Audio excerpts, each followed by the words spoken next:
Good evening. My name is Jalen, and I will be talking to you today about our first tech demo involving Mr. Washington's art project.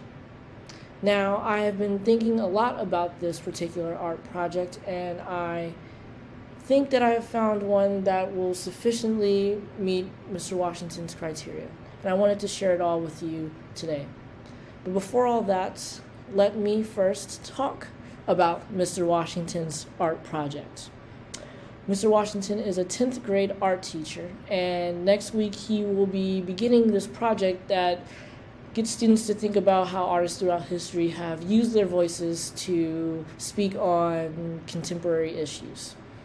He is looking for a way to support collaboration during this project, and he is looking for a technology tool that accomplishes this goal while avoiding his challenges that he is currently having. So before we get into some of those goals and challenges, I want to take a step back and examine some of the objectives that Mr. Washington has. For one, he will have students work in groups organized around historical periods such as Black Lives Matter or anti-Vietnam War protests.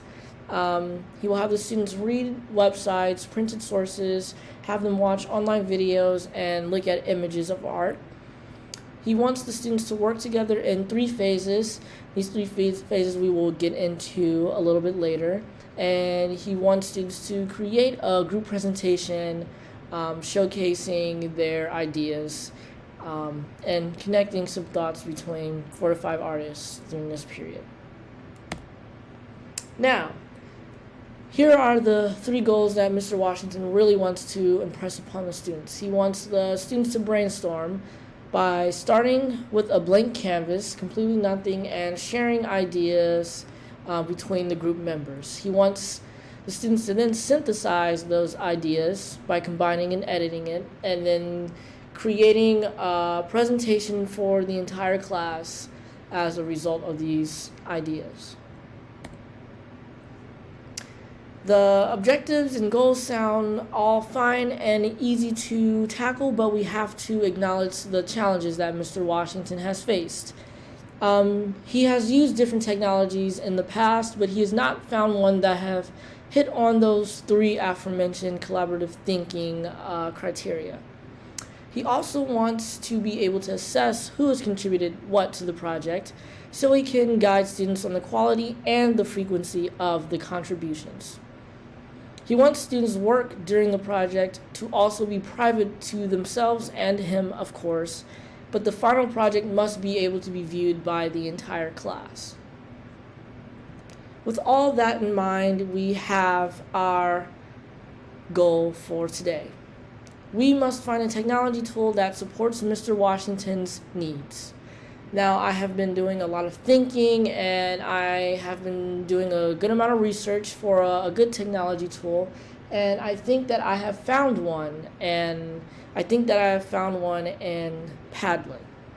So, Padlet is a website that allows users to combine and create their own ideas in a streamlined way that can be presented to others in a form of a presentation or a showcase. It works really good with sharing images, videos, and other types of multimedia because it is sort of an interactive type of website. If we check it out right now, so this is what the Padlet looks like right now. If students are going to be creating their own account for the first time, they will simply just need a Google account.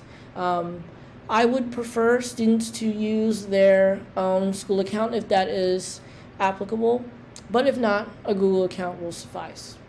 So, the first thing that we would be looking at if I was a student is, okay, I have Padlet, how do I get started? Well, you will tell them, it's simple, you will make a Padlet. Now, they will obviously try to have you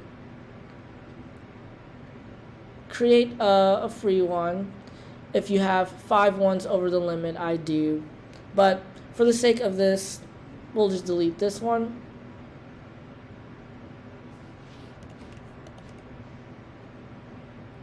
And make a Padlet. Now, we are on the front page and we are looking at this beautiful screen. So, our next question, if I was an inquisitive student, would be, okay, I have created a Padlet, now how do I add my ideas to it? Now, it's simple. Padlet makes it very easy to navigate. You will just click on the plus to add any content that you want. You can establish this as a topic and then have students delve deeper in the margins. You'll have them hit publish, and that is away. If they also don't want to click the plus, you can have them double click on that. Now, let's say you have a post and you open it up. You can edit it by changing something. Or if you think that this was a lousy idea, I don't think it has anything to do with what we are going with, you can delete it. So it is great for students to use. Now, if you want to make it easier for students to kind of have, okay, I know what I want to say, but I don't know where to put it, you can have them change the format to a shelf where they can have an overarching content section. Let's say we're talking about Black Lives Matter. We can talk about Black Lives Matter art. And then they can have an assortment of art under that. Or we want to talk about, well, I don't really know what Black Lives Matter art even is. So, what is Black Lives Matter? And then you can have an assortment of content, pictures, websites about Black Lives Matter. So, this is a great way of synthesizing and creating ideas together. Now, as an instructor, you might be having questions now. Question number 1. Well, this is all great and dandy, but how do I know who has contributed what? You will have your students go to the settings option, have them toggle on attribution, have them toggle on comments, and for extra incentive, have them toggle on stars. Let's save that. So now, when a student publishes content, they have their name, and as an instructor, you can comment. As other viewers, they can comment, and they can also rate 5 stars. Thank you. So this is a great way of not only gauging who is contributing what, they can also tell when it is being contributed, and also it can be a great way for the instructor to engage with the students in a kind of more closer way than usual. Another question that Mr. Washington may have had and may have in the future as instructors who may use Padlet. This is also great, but what if I want to have them turn it in somewhere? Or what if I want them to be able to show this with others? Well, it's easy. You'll have the students go on the share option and have them change the privacy to secret. Now, if you read this together, this keeps the Padlet hidden from the public, and if the user chooses to share it with somebody, they will be able to access it. Now, with this option, the students can then share it on Google Classroom. They can share it as a link. They can email it to the instructor. Or if you want to be even more hands-on with it, they can personally add you. This makes it great for teachers to not only keep a hold of what a good Padlet looks like, but also kind of keep track of where things are. So, if we want to go back to some of our goals, we have talked about how this Padlet activity kind of hits on all three bases. Now let's talk about the challenges. As I just said, they do hit all three kinds of collaborative thinking.